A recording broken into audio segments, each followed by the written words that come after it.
Here we are once again with another Chef Knives to Go quick look product review. I'm Steve Gamache, and what we have is the Muneyoshi Shitogami or white number 2 Nakiri 165mm knife. So this knife has multi-layered construction. So the harder core steel is Shitogami, or what's known as white paper number 2 reactive high carbon steel. Heat treats around 61, 62 Rockwell on that core steel.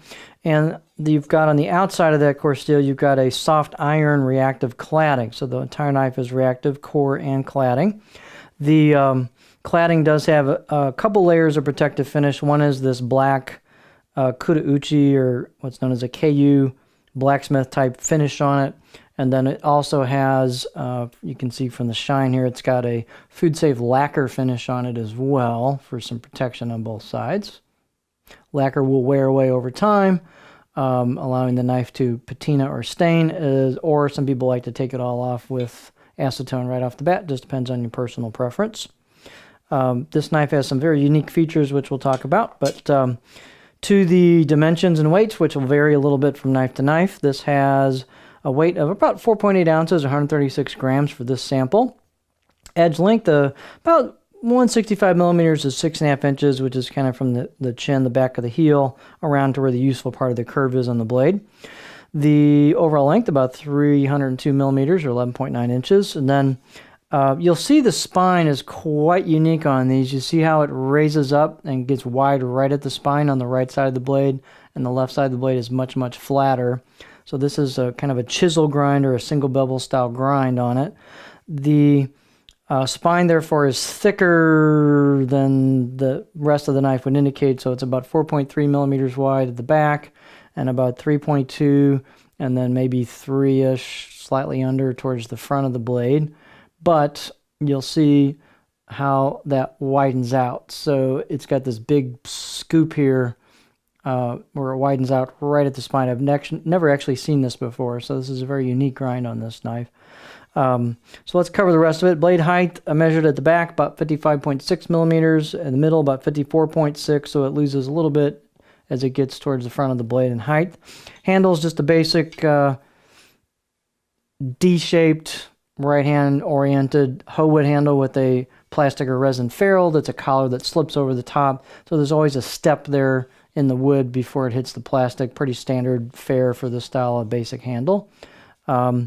The handle circumference is about 76 millimeters or 3 inches here where the wood meets the ferrule.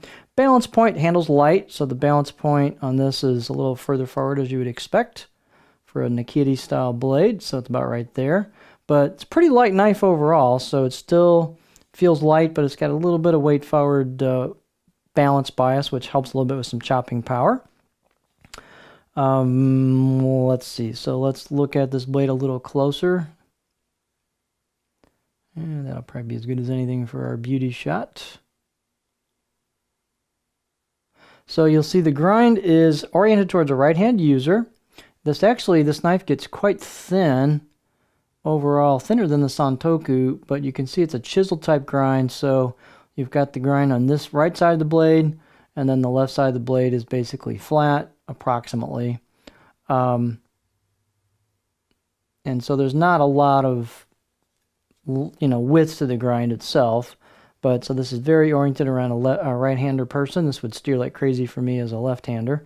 The back side of the blade is pretty flat. It's not a typical full-on single bevel with an ureta or a concave section on it like you'd see on a traditional single bevel Yanagiba or something like that, but they've got a brushed finish on it that goes with the grain, including underneath the Kudauchi, so it's a really nice aesthetic. Same thing for the right side of the blade. You've got that brushed finish that goes with the grain, or with the length of the knife. You've got some pressed in embossed kanji and symbols there on the right side of the blade. You can see the very unique characteristic on the texture and geometry of this blade and how the spine is hammered down right below the spine to thin it out, and the rest of the blade's fairly thin. So it's very unique. Performance-wise, I can't tell you. Maybe check the reviews on this and see what some people have to say. Again, I haven't used it. I'm a lefty, so I'm not going to, but it's a very unique blade. It's quite stiff given that spine. And Here's your profile on the cutting board. It's a typical Nakiri. It's pretty flat overall. A little bit of general belly. You've got just a tiny high spot there. That's easy to take out if you wanted to do that, but be a little harder on this knife, given the single bevel or chisel edge nature of it. But so there's your general profile, which is pretty overall flat, but it's not like dead flat. And this actually has a sharpened edge fairly far forward on this, so you can definitely, it'll be great for slicing and detail work, as a Nakiri can be on, products when you're slicing using the front end of it or the tip end of it. So very, very unique blade. So this is the Muneyoshi Shitogami number 2 Nakiri 165mm knife.